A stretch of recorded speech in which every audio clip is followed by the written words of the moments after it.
Welcome সবাইকে ভীষণ WBCS এ। WBCS 2024-কে লক্ষ্য রেখে জেনারেল স্টাডিজের উপর যে আমরা high level MCQ series start করেছি, তার আজকে সেট 14 করব। এর আগে 13টা সেট আমরা অলরেডি করে ফেলেছি। প্রত্যেকটা সেটে থাকছে 25টা করে কোশ্চেন, এবং প্রত্যেকটা কোশ্চেনকে আমরা ভালো করে অ্যানালিসিস করছি। তো এক একটা কোশ্চেন থেকে তোমরা মিনিমাম 60 থেকে 70টা ইম্পর্টেন্ট ইনফরমেশন পেয়ে যাবে। তো আমি যে এক্সট্রা ইনফরমেশন গুলো বলবো, সেগুলো তোমরা এক্সট্রা একটা নোটবুকে লিখে রাখতে পারো। অথবা তোমরা যেটা করতে পারো, এই ক্লাসের পিডিএফ তোমরা পেয়ে যাবে। এই ক্লাসের পিডিএফ ডাউনলোড যদি তোমরা করতে চাও, তাহলে তোমাদের কি করতে হবে? ভীষণ কম্পিটিটিভ এক্সাম অ্যাপ যেটা আছে, এই অ্যাপ ডাউনলোড করতে হবে। এই অ্যাপের লিঙ্ক এই ভিডিও ডেসক্রিপশনে দেওয়া আছে। এই অ্যাপ ডাউনলোড করার পরে তোমাদেরকে ডাব্লিউবিপিএসসি সেকশনে যেতে হবে। এর আন্ডারে একটা ডাব্লিউবিসিএস বলে সেকশন আছে, সেখানে তোমরা এই ক্লাসের পিডিএফ ডাউনলোড করতে পারো। দেখো, আজকে আমরা করব হচ্ছে সেট 14। এর আগে 13টা সেট করে ফেলেছি। প্রত্যেকটা সেটে যে 25টা করে কোশ্চেন রাখছি আমরা, সেখানে অ্যানসিয়েন্ট মিডিভ্যাল থেকে 5টা কোশ্চেন থাকবে, ইন্ডিয়ান ন্যাশনাল মুভমেন্ট থেকে 10টা কোশ্চেন থাকবে, ইন্ডিয়ান জিওগ্রাফি থেকে 5টা এবং পলিটি থেকে 5টা, টোটাল 25টা করে কোশ্চেন থাকছে প্রত্যেকটা সেটে। চলো এবার দেখে নিই প্রথম প্রশ্ন। বলছে, which sultan of Delhi was the first to charge ঘড়ি অর হাউস ট্যাক্স? ঘড়ি বা হাউস ট্যাক্স দিল্লির কোন সুলতান প্রথম এটা লাগু করেছিল? তো এখানে অ্যান্সার হয়ে যাবে হচ্ছে আলাউদ্দিন খিলজি। চারটে অপশন আছে, চারটে অপশনের মধ্যে অ্যান্সার হয়ে যাবে আলাউদ্দিন খিলজি। তো এটাও আসতে পারে, ধরো কোশ্চেন যে ঘড়ি একটা ট্যাক্স ছিল, এটা কোন রিলেটেড ট্যাক্স ছিল? তো এটা হাউস হাউস ট্যাক্স ছিল, এবং এটা কে লাগু করেছিল প্রথম? আলাউদ্দিন খিলজি। আচ্ছা, আলাউদ্দিন খিলজির ট্যাক্সেশন পলিসি সম্পর্কে আমরা যদি জেনে নিই, দেখো, যেটা একটা ল্যান্ড রিলেটেড যে ট্যাক্স ছিল, ল্যান্ড রেভিনিউ, সেটা হচ্ছে খরাজ। সেটা একটা ছিল খরাজ। ট্রেড এবং কাস্টম ডিউটি ছিল, মার্কেট ট্যাক্স ছিল, হাউস ট্যাক্স তো আমি বললাম ঘড়ি। এছাড়াও গ্রেন ট্যাক্স ছিল। হুম, গ্রেন ট্যাক্স ছিল। চারি ট্যাক্স ছিল, চারি ট্যাক্স। হুম, চারি ট্যাক্স যেটা হচ্ছে প্যাসিওর ট্যাক্স, প্যাসিওর ট্যাক্স। হুম, এছাড়া জিজিয়া কন্টিনিউ হয়েছিল ওনার সময়। জিজিয়া, যেটা হচ্ছে per capita tax on non Muslim, এটা ওনার সময় কন্টিনিউ চলেছিল। তো এটা গেল প্রথম প্রশ্ন। সেকেন্ড প্রশ্ন দেখো। সেকেন্ড প্রশ্ন বলছে, during 13th and 14th century, 13th এবং 14th সেঞ্চুরির সময়, 14th century AD, the Indian peasants did not cultivate. Indian পিজেন্টরা কোনটা কাল্টিভেট করতো না? তো দেখো, হুইট কাল্টিভেট করতো, বার্লি কাল্টিভেট করতো, রাইস কাল্টিভেট করতো। যেটা কাল্টিভেট করতো না সেটা হচ্ছে মেজ। তাহলে এখানে অ্যান্সার হয়ে যাবে মেজ। দেখো, মেজ কোথাকার নেটিভ? এটা হচ্ছে নেটিভ টু আমেরিকা। এটা হচ্ছে নেটিভ টু আমেরিকা। হ্যাঁ, এবং 16th সেঞ্চুরি অব্দি যদি দেখো, তাহলে 16th সেঞ্চুরি অব্দি ইন্ডিয়াতে কিন্তু এটা ছিল না। 16th সেঞ্চুরিতে তখন হুম এটা নিয়ে আসে হচ্ছে পর্তুগিজরা ইন্ডিয়াতে, পর্তুগিজরা। হুম, আর যদি ইউরোপে ধরো, ইউরোপে মেজ এসছে 15th সেঞ্চুরিতে। হ্যাঁ, স্প্যানিশ এক্সপ্লোরাররা নিয়ে এসেছিল, এবং পরবর্তীকালে ইন্ডিয়াতে কারা এনেছিল? মেজ, পর্তুগিজরা ইন্ট্রোডিউস করেছিল। আর যদি আমরা আর্কিওলজিক্যাল ফাইন্ডিংস দেখি, তাহলে রাইসের যদি আমরা ইতিহাস দেখি, তাহলে রাইস কাল্টিভেশন স্টার্ট হয়েছিল, যদি আমরা দেখি, 6500 বিসি, গঙ্গা রিভার ভ্যালির এদিকে 6500 বিসি থেকে রাইস কাল্টিভেশন স্টার্ট হয়েছিল। আর যদি হুইট বার্লি এগুলো আমরা দেখি, হুইট বার্লি এগুলোর ট্রেস পাওয়া যায় হচ্ছে মেহেরগড়ে, মেহেরগড়ে। এবং টাইম পিরিয়ড যদি বলি, তাহলে 8000 থেকে মোটামুটি 6000 বিসি, 8000 থেকে 6000 বিসি, এরকম সময়কালে মোটামুটি ছিল। 8000 থেকে 6000 বিসি, এইরকম টাইমকালে মেহেরগড়ে হুইট এবং বার্লি এটা ট্রেস পাওয়া যায়। আর রাইসের ট্রেস পাওয়া যায় 6500 বিসি, এরকম সময় পিরিয়ড, টাইমকালে, টাইম পিরিয়ড। ঠিক আছে, তাহলে এই প্রশ্নটা হয়ে গেল। পরের প্রশ্ন দেখো, which medieval sultan has the credit of founding the city of Agra and making it the capital of sultanate? Agra city কে প্রতিষ্ঠা করেছিল এবং এটাকে ক্যাপিটালও বানিয়েছিল? কোন সুলতান, কোন দিল্লি সুলতানেট? তো কোন দিল্লি সুলতানেট, এখানে চারটে অপশন আছে, এখানে অ্যান্সার হয়ে যাওয়া হচ্ছে সিকান্দার লোদি। তো দিল্লি থেকে আগ্রা, দিল্লি থেকে আগ্রা ক্যাপিটাল শিফট করেছিল সিকান্দার লোদি। কখন? 1506 সালে, 1506 সালে। এবং মেনলি এটা আগ্রার যে স্ট্র্যাটেজিক লোকেশন সেই জন্য করেছিল। আগ্রাতে দেখো, ডিফেন্সিবিলিটি ভালো ছিল, কারণ যমুনা রিভারের পাশে ছিল, যমুনা রিভারটা এটা ডিফেন্স হিসেবে কাজ করতো। ট্রেডে প্রসপার ট্রেডে প্রসপারিটি ছিল আগ্রাতে। হুম। যমুনার প্রেজেন্স ছিল, যমুনার প্রেজেন্সের জন্য ডিফেন্সিবিলিটি ভালো ছিল, এবং একটা অ্যাস্থেটিক চার্ম ছিল। দিল্লি রেসপেক্টে অ্যাস্থেটিক একটা চার্ম ছিল, সেই জন্য আরো ভালো ভাবে গভর্ন করার জন্য এবং এটা স্ট্র্যাটেজিক অ্যাডভান্টেজের জন্য দিল্লি থেকে আগ্রাতে ক্যাপিটাল শিফট করে হচ্ছে সিকান্দার লোধি। আচ্ছা, সিকান্দার লোধি কার পরে সিংহাসনে বসে? ওনার বাবা ছিলেন বহলোল লোধি। বহলোল লোধি। তো বহলোল লোধির পরে উনি সিংহাসনে বসেন। ঠিক আছে। এবং ওনার যদি একটা ইম্পর্টেন্ট কন্ট্রিবিউশন আমরা বলি, তাহলে একটা মিউজিক্যাল নোট উনি এস্টাবলিশ করেছিলেন, যার নাম হচ্ছে লাহাজাত ই সিকান্দার শাহী। লাহাজাত ই সিকান্দার শাহী, এটা এই বলে একটা মিউজিক্যাল নোটকে উনি এস্টাবলিশ করেছিলেন। তো এটা গেল তৃতীয় প্রশ্ন। এবার দেখো ফোর্থ কোশ্চেনে চলে আসি। বলছে which medieval king of India introduce the iqta system. দেখো ইকতা সিস্টেম সম্পর্কে ডিটেলসে আমরা কিন্তু আগের একটা সেটে কোশ্চেনে করেছি, তো সেই জন্য এখানে ডিটেলসে যাচ্ছি না। ইকতা সিস্টেমের ইন্ট্রোডাকশন কে করেছিল, ইন্ট্রোডিউস কে করেছিল? তো এটা আমরা জানি, দিল্লি সুলতান ইলতুৎমিশ।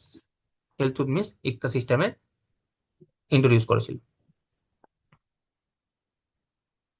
আচ্ছা, এবং এটা মেনলি, এটা যখন আমরা পড়েছিলাম ডিটেলসে আগের একটা সেটে, আমরা পড়েছিলাম এটা অরিজিনালি আইডিয়াটা মোহাম্মদ ঘুরির আইডিয়া ছিল। ওই আইডিয়ার উপর বেস করে একটা সিস্টেম তৈরি হয়েছিল, এটা আমরা পড়েছি অলরেডি ডিটেলসে। তো ওটা একবার দেখে নিই। আচ্ছা, পরের প্রশ্ন দেখো, who among the following ruler is famous as Prithviraj Chauhan. আমরা পৃথ্বীরাজ চৌহান বলে যাকে চিনি, তিনি কোন পৃথ্বীরাজ? পৃথ্বীরাজ 1 2 3 নাকি নান অফ দ্য অ্যাবাভ? এখানে অ্যান্সার হয়ে যাবে পৃথ্বীরাজ 3। পৃথ্বীরাজ 3 হচ্ছে পৃথ্বীরাজ চৌহান। ঠিক আছে। ওনার আরেকটা নাম হচ্ছে রায় পিথোরা। রায় পিথোরা। হুম। এবং চৌহান নাম থেকে বুঝতে পারছো চৌহান ডাইনাস্টির লোক ছিলেন উনি। হুম। চৌহান ডাইনাস্টি। আচ্ছা, প্রথম তরাইনের যুদ্ধে হয় 1191 সালে। এই প্রথম তরাইনের যুদ্ধে, হ্যাঁ, প্রথম তরাইনের যুদ্ধে মোহাম্মদ ঘুরিকে উনি হারিয়ে দেন, কিন্তু দ্বিতীয় তরাইনের যুদ্ধে মোহাম্মদ ঘুরির কাছে উনি হেরে যান। তো তরাইনের যুদ্ধ ওনার সাথে রিলেটেড, এটা তোমাকে জেনে রাখতে হবে। আর ওনার সাথে রিলেটেড একটা লিটারেচার হচ্ছে পৃথ্বীরাজ রাসো। পৃথ্বীরাজ রাসো, এটা কে লিখেছেন? এটা লিখেছে হচ্ছে চাঁদ বরদয়। চাঁদ বরদয় ওই অ্যারাউন্ড 1400 টাইম কালে লিখেছে। এবং এটা কোন স্ক্রিপ্টে লেখা? এটা হচ্ছে পিঙ্গল স্ক্রিপ্টে লেখা। এই পিঙ্গল স্ক্রিপ্টটা হচ্ছে কম্বিনেশন অফ ব্রজ এবং রাজস্থান। ব্রজ অ্যান্ড রাজস্থানী। ঠিক আছে। তাহলে এই পাঁচটা কোশ্চেন আমরা দেখলাম অ্যানসিয়েন্ট এবং মিডিয়েভাল থেকে। এবার আমরা Indian national movement modern history থেকে 10টা কোশ্চেন দেখে নেবো। দেখো, বলছে কোন বছরে, in which year the Danish east India company was form. তাহলে ড্যানিশ ইস্ট ইন্ডিয়া কোম্পানি কবে ফর্ম হয়েছিল? ড্যানিশরা কোম্পানি ফর্ম করে ইন্ডিয়াতে এসেছিল। কোম্পানি ফর্ম হয়েছিল হচ্ছে 1616-তে। এবং যদি বিভিন্ন কলোনিয়াল পাওয়ার যারা ইন্ডিয়াতে রুল করেছিল তাদের মধ্যে ড্যানিশকে আমরা জেনারেলি মাইনর কলোনিয়াল কলোনিয়াল পাওয়ার হিসাবে দেখি। এবং এর যদি ট্রেডিং আউটপোস্ট গুলো আমরা দেখি, তাহলে প্রথম ফ্যাক্টরি 1620 সালে, ফার্স্ট ফ্যাক্টরি যদি আমরা দেখি, তাহলে ট্র্যাঙ্কুইবার এখানে এস্টাবলিশ করেছিল। তাছাড়াও যদি আমরা ওদের হেডকোয়ার্টার দেখি, ইন্ডিয়াতে হেডকোয়ার্টার ছিল হচ্ছে শ্রীরামপুর। হেডকোয়ার্টার হচ্ছে শ্রীরামপুর। তাছাড়া আর ফ্যাক্টরি কোথায় কোথায় ছিল? দেখো, কালিকটে ফ্যাক্টরি ছিল এবং নিকোবর আইল্যান্ডে ফ্যাক্টরি ছিল। তো এখানে মেনলি ফ্যাক্টরি ছিল এবং হেডকোয়ার্টার কোথায় ছিল হচ্ছে, হেডকোয়ার্টার ছিল হচ্ছে শ্রীরামপুর। শ্রীরামপুরে একটা সময় এমন ছিল ড্যানিশ, ড্যানিশ এবং Swedish, Swedish east India company, এই দুটো ইস্ট ইন্ডিয়া কোম্পানি ইউরোপে বেশি টি ইম্পোর্ট করতো ব্রিটিশারদের থেকে। একটা সময় এমনও ছিল এরা বেশি টি ইম্পোর্ট করতো ইউরোপে ব্রিটিশারদের থেকে। যাই হোক, পরবর্তীকালে এরা 1845-এর দিকে এদের যা যা টেরিটরি ছিল ইন্ডিয়াতে সব বিক্রি করে দেয় ব্রিটিশারদেরকে এবং সমস্ত ট্রেডিং আউটপোস্ট ইন্ডিয়া থেকে গুটিয়ে নেয়, এবং এরা মেইনলি ইন্ডিয়াতে মিশনারি ওয়ার্কে ব্যস্ত হয়ে পড়ে। তো 1845 সালে এরা যা ইকোনমিক এবং স্ট্র্যাটেজিক ইম্পর্টেন্ট যেগুলো আউটপোস্ট ছিল সেগুলো সব ব্রিটিশারদেরকে সেল করে দেয় 1845 সালে। যেহেতু সেল করে দেয় সেই জন্য আমরা, দেখো এসেছিল 1616-তে, তারপরে কিছু ফ্যাক্টরি স্থাপন করে এবং 1845-এ বিক্রি করে চলে যায়। তো এটা মাইনর কলোনিয়াল পাওয়ার। তারপরে প্রশ্ন দেখো, পরের প্রশ্ন বলছে যে the resolution on fundamental rights and national economic policy were passed in which of the following sessions of the Indian national Congress. Indian national কংগ্রেসের কোন সেশনে ফান্ডামেন্টাল রাইট এবং ন্যাশনাল ইকোনমিক পলিসির ওপরে রেজলিউশন পাস হয়েছিল? তো এখানে অ্যান্সারটা হয়ে যাবে হচ্ছে করাচি সেশন 1931। এবং এই সেশনের প্রেসিডেন্ট কে ছিল? সর্দার বল্লভ ভাই প্যাটেল ছিল। ঠিক আছে, দেখো এই সেশনটা 1931-এর কখন হয়েছিল? মার্চে হয়েছিল। এবার দেখো 1931-এর মার্চে কংগ্রেসের একটা স্পেশাল সেশন হয়েছিল করাচিতে। এই সেশনটা হয়েছিল মেনলি যে গান্ধী আরউইন প্যাক্ট হয়েছিল সেটাকে এন্ডোর্স করার জন্য। গান্ধী আরউইন যে প্যাক্ট হয়েছিল সেটাকে এন্ডোর্স করার জন্য। এবং এই সেশনটা হয়েছিল অ্যাকচুয়ালি 29 মার্চ। এবং এই সেশনের 6 দিন আগে, মানে 23 মার্চ, 23 মার্চে ভগৎ সিং, সুখদেব এবং রাজগুরুর ফাঁসি হয়। তো গান্ধীজি যখন করাচি যাচ্ছিলেন এই সেশনটা অ্যাটেন্ড করার জন্য, তো পাঞ্জাব নওজোয়ান ভারত সভা তখন তাকে ব্ল্যাক ফ্ল্যাগ ডেমনস্ট্রেশন করে, ব্ল্যাক ফ্ল্যাগ দেখায়। কারণ উনি যেহেতু ওনাদের ফাঁসি আটকাতে পারেননি সেই জন্য ওনার বিরুদ্ধে ব্ল্যাক ফ্ল্যাগ দেখানো হয়। তো তোমরা যদি ভালো করে ভিডিওগুলো দেখছো, পুরো সিরিজটা ফলো করছো, তাহলে দেখবে এর আগের একটা সেটে আমরা একটা ক্রোনোলজিক্যাল অর্ডারে সাজাতে পড়েছিলাম চারটি ইভেন্টকে, যে ভগৎ সিং, সুখদেব, রাজগুরু এদের ফাঁসি কবে হয়েছিল, এদের ফাঁসির টাইম কাল, গান্ধী আরবিন প্যাক্টের সময়কাল, করাচি সেশনের টাইম কাল। তো এগুলো যেহেতু একই ক্লোজলি রিলেটেড, তুমি যদি ইতিহাসটা জানো যে প্রথমে ভগৎ সিং এর ফাঁসি হলো, হুম, তারপরে করাচি সেশন হলো, তাহলে তোমার এই ক্রোনোলজিক্যাল অর্ডারটা করতে সুবিধা হবে। ঠিক আছে, যাই হোক, ঠিক আছে, চলো চলো পরের প্রশ্ন। এবার পরের প্রশ্ন বলছি, দেখো Warren Hastings was appointed as the governor general of dash in 1772। 1772-তে ওয়ারেন হেস্টিংকে কোথাকার গভর্নর গভর্নর বানানো হয়? তো কোথাকার গভর্নর বানানো হয়? বেঙ্গলের গভর্নর বানানো হয়। যাই হোক, এবার তোমরা আমাকে কমেন্টে লিখে বলবে এই গভর্নর পোস্টটা, গভর্নর জেনারেল অফ বেঙ্গল, কবে হয়, কোন অ্যাক্টের ফলে হয়, কত সালে হয়, এবং প্রথম গভর্নর জেনারেল অফ বেঙ্গল কে ছিল? এটা তোমরা আমাকে বলবে কমেন্টে লিখে। আচ্ছা, এবার আমি তোমাকে বারবার বলেছি যে ডাব্লিউবিসিএস ফিলিমস এর রেসপেক্টে কংগ্রেসের সেশন, দেখো কংগ্রেসের সেশন থেকে একটা কোশ্চেন করলাম, আর ভাইসরয় বা গভর্নর জেনারেল, এইটা কিন্তু একটা ইম্পর্টেন্ট সেশন, এটা কিন্তু একটা ইম্পর্টেন্ট টপিক, অত্যন্ত ইম্পর্টেন্ট একটা থিম। এই থিম থেকে কিন্তু প্রশ্ন আসে, সেই জন্য স্পেকট্রাম বইয়ের লাস্টের দিকে যে তোমার লিস্ট আছে, অ্যাপেন্ডিক্স আছে, সেটা কিন্তু ভালো করে দেখবে তোমরা, সেটা ইন্ডিয়ান ন্যাশনাল কংগ্রেসের সেশন থেকেও আছে, প্লাস ভাইসরয় এবং গভর্নর জেনারেল লিস্টও আছে। আচ্ছা, তো ওয়ারেন হেস্টিংয়ের টাইম কালটা কখন? যদি আমরা গভর্নর জেনারেল হিসাবে দেখি তাহলে 1773 থেকে 1785 অব্দি। ওনার টাইম কালেই রেগুলেটিং অ্যাক্ট 1773 পাস হয়, অ্যাক্ট অফ 1781 পাস হয়, পিটস ইন্ডিয়া অ্যাক্ট 1784 পাস হয়। হ্যাঁ, ওনার আমলে আর কি হয় ইম্পর্টেন্ট? ফার্স্ট মারাঠা ওয়ার হয়। হ্যাঁ, কারণ ফার্স্ট মারাঠা ওয়ারের টাইম কাল কখন? 1785 থেকে 1782, এবং 1782 সালে যে ট্রিটি অফ সলভাই হয় সেটাও ওনার সময়কালে হয়। আচ্ছা, আর যদি মাইসোর ওয়ার দেখি তাহলে second Mysore war, second Mysore ওয়ারও ওনার টাইম হয়। সেকেন্ড মাইসোর ওয়ারের টাইম কাল হচ্ছে 1780 থেকে 1784। তাহলে ফার্স্ট মারাঠা ওয়ার ওনার টাইমে হয়েছে, সেকেন্ড মাইসোর ওয়ার ওনার টাইমে হয়েছে, ট্রিটি অফ সলভাই ওনার টাইমে হয়েছে, regulating act, act of 1781, পিটস India act, সবই ওনার টাইমে হয়েছে। এবং আরো একটা ওয়ার যদি আমরা বলি, সেটা হচ্ছে রোহিল্লা ওয়ার। রোহিল্লা ওয়ার যেটা 1774-তে হয়েছিল, এটাও ওনার টাইম কালে হয়েছে। ঠিক আছে, এটা দেখো, এটা করলাম। এবার পরে প্রশ্ন দেখো, who among the following viceroy was associated was associated with the Ilbert bill controversy? দেখো, আম, এটা অ্যান্সার হবে লর্ড রিপন। ঠিক আছে, লর্ড রিপন ইলবার্ট বিলটা নিয়ে এসেছিল। লর্ড রিপন অ্যাকচুয়ালি কি চেয়েছিল সেটা বোঝার জন্য তোমাকে এর আগে সিস্টেম কি ছিল এটা বুঝতে হবে। এর আগে সিস্টেমটা এমন ছিল, রেশিয়াল ডিসক্রিমিনেশন এতটাই ছিল যে কোনো ইন্ডিয়ান জাজ কোনো ইউরোপিয়ানের ট্রায়াল করতে পারবে না, কারণ ব্রিটিশরা হোয়াইট সুপ্রিমেসিতে বিলিভ করতো। তো কোনো ব্ল্যাক ইন্ডিয়ান জাজ হোয়াইট কোনো ইউরোপিয়ানের ট্রায়াল করতে পারবে না, এরকম ডিসক্রিমিনেশন ছিল। তো লর্ড রিপন কি চেয়েছিল, এই ইন্ডিয়ান জাজেসদের ওপর যে ডিসক্রিমিনেশনটা আছে রেসের উপর ভিত্তি করে, এটা উনি অ্যাবলিশ করার চেষ্টা করেছিলেন। এবং কভিনেটেড সিভিল সার্ভিস, কভিনেটেড সিভিল সার্ভিস যেটা ছিল, সেখানে ইন্ডিয়ানও ছিল, সেখানে ইউরোপিয়ানও ছিল। তো কিন্তু ইন্ডিয়ান এবং ইউরোপিয়ানদের পাওয়ার কিন্তু সেম ছিল না। তো এখানেও কিন্তু পাওয়ার এবং প্রিভিলেজ, পাওয়ার এবং রাইটস, রিপন চেয়েছিল ইকুয়ালিটি আনতে এখানে। তো জাজেসদের এবং সিভিল সার্ভেন্টদের যে ডিসক্রিমিনেশন চলছিল ইন্ডিয়ানদের ওপর, সেটা উনি অ্যাবলিশ করতে চাইছিলেন। কিন্তু উনি অ্যাবলিশ করতে চাইলে কি হবে, বাকি ইউরোপিয়ানদের রেজিস্ট্যান্সের জন্য আলটিমেটলি বিলটার পারপাসই ডিফিট হয়ে যায়। তো এই যে বিলটা উনি আনতে চাইছিলেন ইলবার্ট বিল, সেটার জন্য যে কন্ট্রোভার্সিটা তৈরি হয় সেটাকেই বলছি ইলবার্ট বিল কন্ট্রোভার্সি। তো ইলবার্ট বিল কন্ট্রোভার্সির সাথে অ্যাসোসিয়েটেড ছিলেন হচ্ছে লর্ড রিপন। হ্যাঁ, আবার আমি বলছি টাইম পিরিয়ড গুলো কিন্তু ভালো করে মনে রাখবেন। লর্ড রিপনের টাইম পিরিয়ড কখন, 1880 থেকে 1884। তো ওনারা আমরা যদি ইম্পর্টেন্ট ইভেন্ট বলতে পারি তাহলে দেখো, ভার্নাকুলার প্রেস অ্যাক্ট কে এনেছিল 1878-তে। ভার্নাকুলার প্রেস অ্যাক্ট নিয়ে এসেছিল হচ্ছে লর্ড লিটন।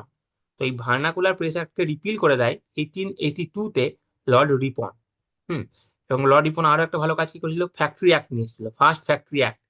ফ্যাক্টরি অ্যাক্ট যেটা 1881-এ লেবারদের কন্ডিশনকে ইমপ্রুভ করার জন্য ফার্স্ট ফ্যাক্টরি অ্যাক্টও নিয়ে এসেছিল হচ্ছে লর্ড রিপন। ঠিক আছে। তো এটা জানলাম লর্ড রিপন সম্পর্কে একটু ডিটেলস আমরা জেনে নিলাম। ঠিক আছে, চলো এবার আমরা দেখবো frontier Gandhi. Who among the following was popularly known as frontier Gandhi. Frontier Gandhi হিসেবে আমরা কাকে জানতাম, এটা আমরা জানি, কাকে জানতাম, খান আব্দুল গফর খানকে। ঠিক আছে, দেখো ওনাকে আর কি নামে ডাকা হয়, ওনাকে আর যেটা বলা হয় সেটা হচ্ছে বাদশাহ খান। হুম। এবং উনি একটা ভলেন্টিয়ার ব্রিগেড অর্গানাইজ করেছিলেন, যার নাম হচ্ছে খুদাই খিদমতগর, যেটা popularly known as red shirts. হ্যাঁ, যারা ফ্রিডম স্ট্রাগলে যুক্ত ছিল এবং নন ভায়োলেন্ট ওয়েতে ফ্রিডম স্ট্রাগলের সঙ্গে যুক্ত ছিল। হুম। তো এই খান আব্দুল গফর খান এডুকেশনাল এবং সোশ্যাল রিফর্ম করতো পাঠানদের মধ্যে, এবং তাদেরকে পলিটিক্যালি অ্যাওয়্যার করতো। হুম। এবং উনি একটা ফার্স্ট পাস্তু পলিটিক্যাল মান্থলি, যার নাম হচ্ছে পাখতুন, পাখতুন একটা পুস্ত পলিটিক্যাল মান্থলি, ওটা উনি স্টার্ট করেছিলেন। এবং উনি খিদাই খুতমাতগরকে অর্গানাইজ করেছিলেন, যার আরেক নাম হচ্ছে রেড শার্টস। তো ফ্রন্টিয়ার গান্ধী খান আব্দুল গফর খান সম্পর্কে আমরা কিছু ইম্পর্টেন্ট ডিটেলস এখানে জেনে নিলাম। এবার পরের প্রশ্ন দেখো, পরের প্রশ্ন কি বলছে, পরের প্রশ্ন বলছে সুভাষচন্দ্র বোস,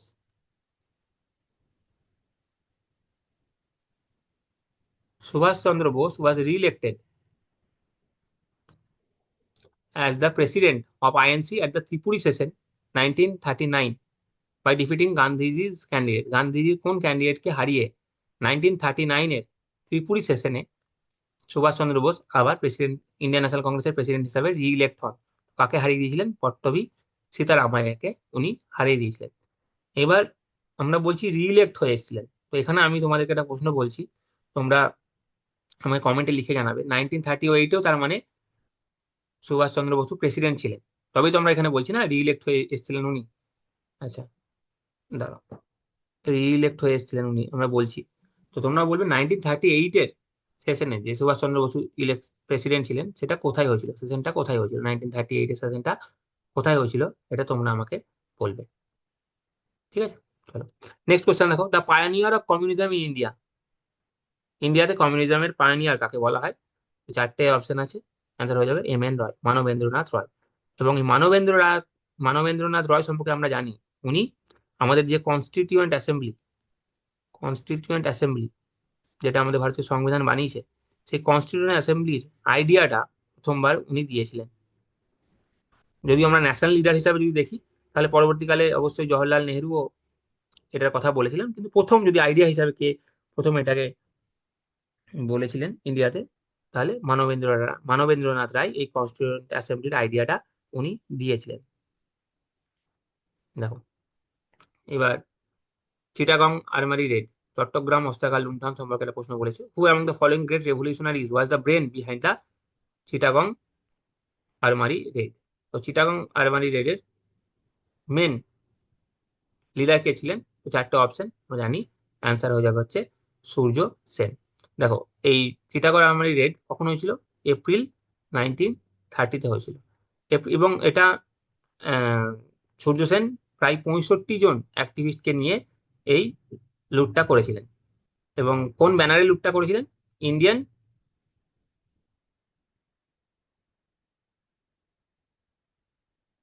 রিপাবলিকান আর্মি। তো চট্টগ্রাম অস্ত্রাগার লুণ্ঠন সূর্য সেনের নেতৃত্বে, সূর্য সেন আরো 65 জনকে নিয়ে এপ্রিলের 1930 সালে ইন্ডিয়ান রিপাবলিক আর্মির ইন্ডিয়ান রিপাবলিকান আর্মির ব্যানারে, ইন্ডিয়ান রিপাবলিকান রিপাবলিকান আর্মির চিটাগং ব্রাঞ্চ এর আন্ডারে রেডটা করেছিলেন। এবং রেডটা ভালো মতোই সফল ছিল। সূর্য সেন ওখানে ন্যাশনাল ফ্ল্যাগকে হোস্ট করেছিলেন এবং একটা প্রভিশনাল রেভলিউশনারি গভর্নমেন্টেরও স্থাপনা করেন। যাই হোক, পরবর্তীকালে ওনাকে অ্যারেস্ট করে নেওয়া হয় 1933-তে, ফেব্রুয়ারি মাসে ওনাকে অ্যারেস্ট করে নেওয়া হয়। এবং আলটিমেটলি এটার জন্য ওনার ফাঁসি হয়ে যায় হচ্ছে জানুয়ারি 1934 সালে ওনার ফাঁসি হয়। ঠিক আছে। এবং ওনার সময় একটা লার্জ স্কেল বেঙ্গলে লার্জ স্কেল ইয়ং ওম্যানের পার্টিসিপেশন ছিল এই রেভলিউশনারি মুভমেন্টে। ওনার সময় লার্জ স্কেলে ইয়ং ওম্যানরা পার্টিসিপেট করেছিল। এটা একটা ইম্পর্টেন্ট জিনিস যেটা তোমাদেরকে মাথায় রাখতে হবে। আচ্ছা, এরপরে দেখো, দেখো আমি এটা কেন বললাম এরকম ধরনের ইনফরমেশন যে ইয়ং ওম্যানদের পার্টিসিপেশন অনেকটা ছিল। দেখো, আমরা ডাব্লিউবিসি জানি পরের বছর থেকে ডেসক্রিপটিভ হয়ে যাবে, 2025 থেকে ডেসক্রিপটিভ হয়ে যাবে। তো তোমরা যদি ইউপিএসসির ও মেন্স এর প্রিভিয়াস ইয়ার কোশ্চেন দেখো, সেখানে দেখবে ইন্ডিয়ান ওম্যান ইন্ডিয়ান ওম্যানদের কন্ট্রিবিউশন ইন্ডিয়ান ন্যাশনাল মুভমেন্টে, সেটা থেকে কোশ্চেন কিন্তু অলরেডি প্রিভিয়াস ইয়ারে এসেছে। ইউপিএসসির মেন্স এর প্রিভিয়াস ইয়ার কোশ্চেন কথা বলছি। তো ডাব্লিউবিসিএস যদি ধরো পরবর্তীকালে যখন ডেসক্রিপটিভ হয়ে যাচ্ছে, তো তখন সেই জন্য আমি যেগুলো ইম্পর্টেন্ট ইনফরমেশন, যেগুলো হয়তো মেন্স রিলেটেড ইনফরমেশন, প্রিলিমস হয়তো এগুলো আসতে পারে না, কিন্তু সেগুলো মাঝে মাঝে বলে রাখার চেষ্টা করছি। তো তখন যখন এইটার অ্যান্সার লিখবে যে ইন্ডিয়ান ওমেনদের কন্ট্রিবিউশন, তখন তুমি বলতে পারো যে চট্টগ্রাম হস্তাকার লুণ্ঠনের সময়, বা যদি তুমি বলো যে উম, সূর্য সেনের আন্ডারে, সূর্য সেনের নেতৃত্বে অনেক বেঙ্গলে অনেক ইয়ং ওম্যানরা পার্টিসিপেট করেছিল, তো এটা একটা পয়েন্ট হিসাবে তোমরা লিখতে পারো। সেজন্য আমি এটা বলে রাখলাম। আচ্ছা, যাই হোক, এবার পরের প্রশ্নতে যাই। দ্য রেভলিউশনারি অর্গানাইজেশন অভিনব Bharat society was founded in 1904 by, revolutionary organisation যেটার নাম অভিনব ভারত সোসাইটি, যেটা কত সালে প্রতিষ্ঠা হয়েছিল? 1904 সালে প্রতিষ্ঠা হয়েছিল। এটা কে প্রতিষ্ঠা করেছিল? এটা হচ্ছে বিনায়ক দামোদর সাভারকার। এবং উনি আর কিসের সাথে অ্যাসোসিয়েটেড ছিলেন? মিত্র মেলা, মিত্র মেলা। এবং মাজ্জিনির যে ইয়ং ইতালি থেকে ইন্সপায়ার্ড হয়ে এইটা বানানো হয়েছিল। হুম, থেকে ইয়াং ইতালি থেকে ইন্সপায়ার্ড হয়ে এটা বানানো হয়েছিল মিত্র মেলা। এবং এবং এএমটি জ্যাকসনকে, তোমরা এখানে ইনফরমেশন একটা জেনে রাখবে, এএমটি জ্যাকসনকে যিনি হত্যা করেন তার নামটা তোমরা আমাকে কমেন্টে বলবে। যিনি মেরেছিলেন তিনি এই অভিনব ভারত সোসাইটির মেম্বার ছিলেন। ঠিক আছে, চলো নেক্সট কোয়েশ্চেন। নেক্সট কোয়েশ্চেন বলছে which Indian mass movement began with the famous Dandi march of Mahatma Gandhi? Mahatma Gandhi Dandi march কবে? 1930। মার্চের 2 তারিখ গান্ধীজি ওনার ইন্টেনশন সম্পর্কে অ্যানাউন্স করে যে আমি সল্ট ল ব্রেক করব। মার্চের 12 তারিখ থেকে উনি স্টার্ট করেন, 240 মাইল যান, সবরমতী আশ্রম থেকে স্টার্ট করেন, 240 মাইল যান, এপ্রিলের 6 তারিখ গিয়ে পৌঁছান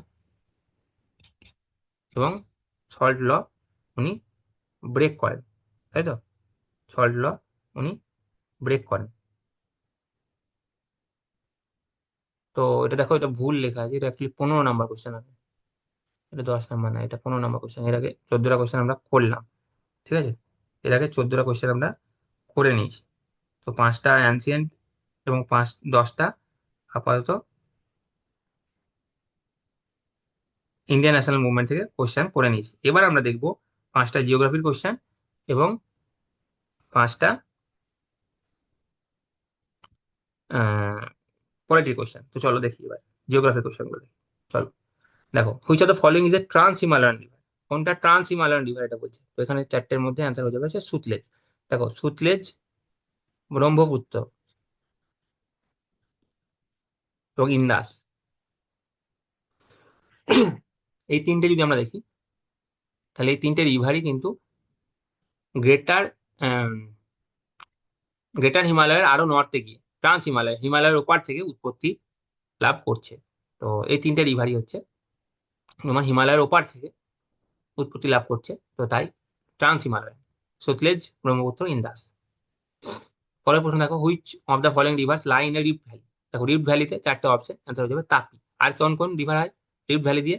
এটা হচ্ছে নর্মদা এবং আরেকটা কি, আরেকটা হচ্ছে দামোদর। ঠিক আছে, আরেকটা হচ্ছে দামোদর, রিফ্ট ভ্যালি দিয়ে যায়। আচ্ছা এবার দেখো পরের প্রশ্ন, Narmada originates from its source situated in the state of. Narmada যেটা অরিজিনেট করছে সেটা কোথা থেকে? অমরকন্টক, অমর অমরকন্টক। আচ্ছা পেনটা দাও, অমর কন্টক থেকে উৎপত্তি লাভ করছে। এই অমরকন্টক কোথায়? অমরকন্টক হচ্ছে মধ্যপ্রদেশে। আচ্ছা এবার যদি আমরা নর্মদা রিভার সম্পর্কে একটু জেনে নিই। নর্মদা রিভার আমরা জানি রিফ্ট ভ্যালির মধ্যে দিয়ে যায়, এটা এক্ষুনি আমরা দেখলাম। আচ্ছা, নর্থে বিন্দু পর্বত এবং সাউথে হচ্ছে সাতপুরা, তার মাঝখান দিয়ে যায় হচ্ছে নর্মদা, রিফ্ট ভ্যালির মধ্যে দিয়ে যায়। ঠিক আছে, এটা টোটাল লেন্থ যদি আমরা দেখি তাহলে 1312 কিমি, 1312 কিমি। এবং এটা আরবিয়ান সি তে গিয়ে পড়ে।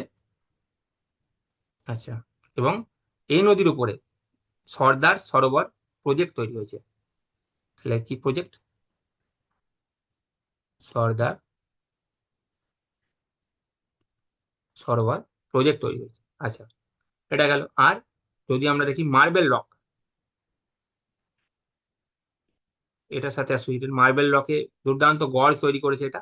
এবং জবলপুরের কাছে ধোঁয়াধার ওয়াটারফল, এটাও এই নদীর সাথে associated. Dhuandhar false, Dhuandhar waterfalls, হুম, এই নদীর সাথে associated. Marble rock, Dhuandhar false, সর্দার সরোবর প্রজেক্ট, এগুলো উৎপত্তিস্থল হচ্ছে অমরকন্টক। এটা নর্মদা হচ্ছে বিন্দা এবং সতপুরার মাঝখান দিয়ে রিফ ভ্যালি দিয়ে ফ্লো হয়, 1312 কিলোমিটার এর লেন্থ। তো নর্মদা রিভার সম্পর্কে আমরা ডিটেলসে জেনে নিলাম। পরে প্রশ্ন দেখো, যোগ ফলস, এটা ফলস হবে, যোগ ফলস, যোগ ফলস, হুম, যোগ ফল, এটা কোন নদীর তীরে অবস্থিত? এটা সারাবতী রিভার। কোথায় এটা সারাবতী রিভার? কর্ণাটকে। কর্ণাটকে কিন্তু প্রচুর ওয়াটারফল আছে। হুম, পরের প্রশ্ন দেখো, why is the delta of Indus small compare to the delta of Ganga. গঙ্গার ডেল্টার তুলনায় ইন্দাসের ডেল্টা সাইজ কম কেন, ডেল্টা ছোট কেন? দেখো ডেল্টা একটা হচ্ছে ডিপোজিশনাল ফিচার। হ্যাঁ, ডেল্টা একটা ডিপোজিশনাল ফিচার, ডেল্টা একটা ডিপোজিশনাল ফিচার, যেটা রিভারের মাউথে ফর্ম হয় যখন রিভার এন্টার করে সি বা কোনো লার্জ ওয়াটার বডিতে। এবং ডেল্টা মেনলি ট্রায়াঙ্গুলার। দেখো যদি ডেল্টা ফরমেশন দেখো, আচ্ছা ডেল্টা ফরমেশনের উপর একটা মেন্সের কোশ্চেন ইউপিএসসি তে অলরেডি কিন্তু অ্যাপিয়ার করেছে, ইউপিএসসি মেন্সে। তো ডেল্টা ফরমেশনের যে কন্ডিশন, সেইগুলো তোমার মেন্সে পয়েন্ট হিসাবে আসতে পারে। অথবা প্রিলিমসে যদি কোশ্চেনটা একটু হার্ড বানায় তাহলে কিন্তু তোমাকে 1 2 3 4 করে হয়তো অপশন দিয়ে দিল, সেক্ষেত্রে বললো এই চারটে অপশনের মধ্যে কোনটা ডেল্টা ফরমেশনের কারণ বলো বা কন্ডিশন বলো, এইভাবে দিতে পারে। তো দেখো ডেল্টা ফরমেশনের জন্য কি হতে হবে, সেডিমেন্টের সাপ্লাই থাকতে হবে। হ্যাঁ, সেডিমেন্টের ভালো সাপ্লাই থাকতে হবে। এবং সেডিমেন্টের সাপ্লাই তখনই হবে যখন নদীর ইরোশন পাওয়ার, ইরোসিভ পাওয়ারটা বেশি হবে। এবং যদি রিভারের রিভার কোর্সটা লঙ্গার হয় তখন সেডিমেন্ট সাপ্লাই বেশি হওয়ার চান্স আছে। আর তাছাড়াও হিমালয়ান রিভারগুলো, যার মধ্যে গঙ্গাও আছে, সেটা হচ্ছে সফট অ্যালুভিয়াল সয়েলের উপর দিয়ে যায়, ফ্লো করে, তাই সফট অ্যালুভিয়াল সয়েলের উপর দিয়ে যখন ফ্লো করে তখন বেশি বেশি মাত্রায় large amount of sediment carry করে নিয়ে যেতে পারে। কিন্তু ইন্দাস ফ্লো করে হচ্ছে অ্যারিড এরিয়ার উপর দিয়ে, তাহলে এখানে সেডিমেন্ট ক্যারি করার চান্স কম। কিন্তু গঙ্গা যেহেতু সফট অ্যালুভিয়াল সয়েলের উপর দিয়ে যায়, তাই এটা বেশি পরিমাণে সেডিমেন্ট কালেক্ট করে নিয়ে নিয়ে যায়, এবং বেশি পরিমাণে যেহেতু সেডিমেন্ট কালেক্ট করে নিয়ে যায়, তাই মাউথে গিয়ে বেশি পরিমাণে জমে যায়, তাই এটা ডেল্টার সাইজটা বড় হয়। অ্যান্সার হয়ে যাবে সি। ঠিক আছে, ঠিক আছে, তো চলো দেখো পরের প্রশ্ন দেখো। The supreme commander of India's defence forces is, Indian defence ফোর্সের সুপ্রিম কমান্ডারকে, তো ইন্ডিয়ান ডিফেন্স ফোর্সের সুপ্রিম কমান্ডার হচ্ছে প্রেসিডেন্ট অফ ইন্ডিয়া। এটা আমি বলছি না, এটা লেখা আছে হচ্ছে আর্টিকেল 53 ক্লজ 2 এর মধ্যে। এটা লেখা আছে যে ইন্ডিয়ান ডিফেন্স ফোর্সের সুপ্রিম কমান্ডার হচ্ছে ইন্ডিয়ান প্রেসিডেন্ট, আর্টিকেল 53 ক্লজ 2। পরের প্রশ্ন দেখো, The State Reorganization Act of 1956 reduced the number of states in the country from 27 to State Reorganization Act, এবং তার ফলে কনস্টিটিউশন একটা অ্যামেন্ডমেন্ট হয়, সেটা হচ্ছে 7th কনস্টিটিউশনাল অ্যামেন্ডমেন্ট। ঠিক আছে, এগুলোর ফলে কি হয়, স্টেটের সংখ্যা 27 থেকে কমে দাঁড়ায় 14টা। তো 14টা স্টেট হয় এবং তার সাথে 6টা ইউনিয়ন টেরিটরি এস্টাবলিশ হয় ইন্ডিয়াতে। কবে হয়? November 1, 1956 হয়। এবং এর আগে, এই স্টেট রিঅর্গানাইজেশন অ্যাক্ট এর আগে, যে part A state, part B state বলে আলাদা করে ডিস্টিংশন ছিল, সেই ডিস্টিংশনটা হটিয়ে দেওয়া হয়, এবং পার্ট সি বলে যে স্টেটটা ছিল সেটাকে অ্যাবলিশ করে দেওয়া হয়। তার মানে এবার আর কোনো পার্ট এ বি সি বলে কোনো ক্যাটাগরি থাকলো না স্টেটের, এবার শুধুমাত্র স্টেট থাকলো এবং ইউটি থাকলো। তো এই যে 14টা স্টেট তোমরা দেখে নেবে, তাও আমি একবার বলে দিচ্ছি 14টা স্টেট কি কি ছিল। দেখো, অন্ধ্রপ্রদেশ, আসাম, বিহার, বোম্বে স্টেট ছিল, জম্মু অ্যান্ড কাশ্মীর তখন স্টেট,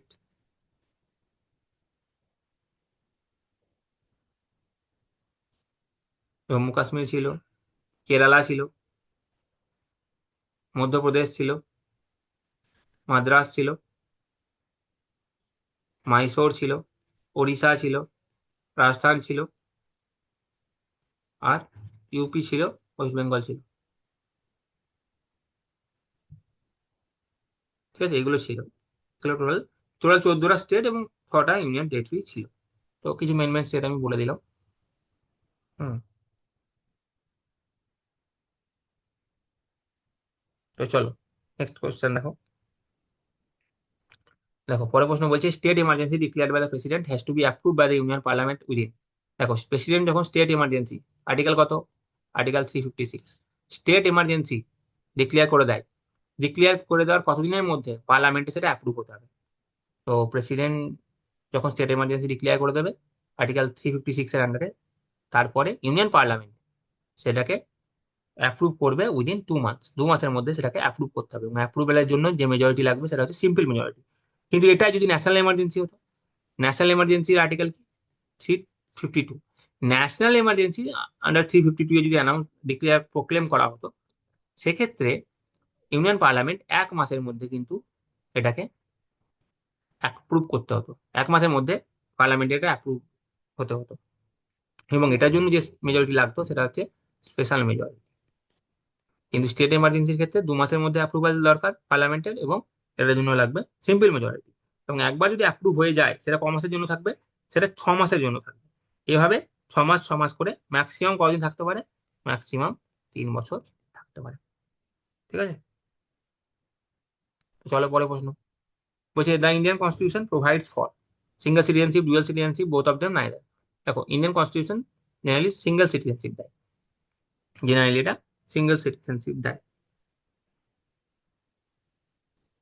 যদিও একটা স্পেশাল কন্ডিশনে ডুয়াল সিটিজেনশিপ হতে পারে, সেই বিষয়ে আমি যাচ্ছি না, বাট জেনারেল একটা সিঙ্গেল সিটিজেনশিপ দেয় ইন্ডিয়াতে। এটা কেন বলছি, কারণ আর্টিকেল 9, আর্টিকেল 9 বলে যে no person will be deemed to be a citizen if he voluntarily acquires the citizenship of a foreign state. কোন একটা পার্সন এ যদি ভলেন্টারিলি একটা ফরেন স্টেটের, ফরেন একটা কান্ট্রির সিটিজেনশিপ নিয়ে নেয়, তাহলে তার ইন্ডিয়ান সিটিজেনশিপ চলে যাবে। তার মানে কোনো একজন ইন্ডিয়ার এবং অন্য একটা দেশের একসাথে দুটোর সিটিজেন থাকতে পারে না। তো সেজন্য ইন্ডিয়া শুধুমাত্র সিঙ্গেল সিটিজেনশিপ প্রোভাইড করে। এরপরে প্রশ্ন দেখো, লাস্ট প্রশ্ন আজকে। The letter of resignation of the president should be address to president যদি রিজাইন করে তাহলে সেটা কাকে রিজাইন করতে হবে, কাকে রেজিগনেশন লেটার দিতে হবে। দেখো প্রেসিডেন্ট হচ্ছে টপ পোস্ট, ওর উপরে, ওনার উপরে তো কেউ নেই, তো উনি যাকে দেন সেটা হচ্ছে ভাইস প্রেসিডেন্ট। এবং ভাইস প্রেসিডেন্ট কে উনি যখন রেজিগনেশনটা দিয়ে দেবেন, তখন ভাইস প্রেসিডেন্টের একটা ডিউটি আছে। সেই ডিউটিটা কি, লোকসভার যিনি স্পিকার, লোকসভার স্পিকারকে ওনার এই রেজিগনেশন যে প্রেসিডেন্ট দিয়ে দিয়েছেন এটা কিন্তু কমিউনিকেট করতে হবে। তো প্রেসিডেন্ট যদি রিজাইন করে দেয় তাহলে প্রেসিডেন্টের অফিসে কি হয়ে গেল, ভ্যাকান্সি ক্রিয়েট হলো। দেখো প্রেসিডেন্টের অফিসের ভ্যাকান্সি অনেকভাবে ক্রিয়েট হবে। প্রেসিডেন্ট এক তো রিজাইন করতে পারে, এটা এ প্রশ্ন জিজ্ঞেস করা হয়েছে, অথবা ইমপিচমেন্ট হতে পারে প্রেসিডেন্টের, অথবা প্রেসিডেন্ট ধরো মারা গেল, আনফর্চুনেটলি অফিসে থাকাকালীন মারা গেল। এক্ষেত্রে কি হবে, 6 মাসের জন্য, ম্যাক্সিমাম 6 মাসের জন্য ভাইস প্রেসিডেন্ট অ্যাক্টিং প্রেসিডেন্ট হিসাবে কাজ করবে। আচ্ছা, আমাদের কি এখনো পর্যন্ত কোনো প্রেসিডেন্ট অফিসে থাকাকালীন মারা গেছেন? হ্যাঁ, এখনো পর্যন্ত দুজন প্রেসিডেন্ট, একটা হচ্ছে ডক্টর জাকির হোসেন এবং আরেকজন হচ্ছে ফখরুদ্দিন আলী আহমেদ। এই দুজন প্রেসিডেন্ট এখনো পর্যন্ত কিন্তু অফিসে থাকাকালীন মারা গেছে। তো এটা ছিল আজকের 25টা কোশ্চেন নিয়ে ডিসকাশন।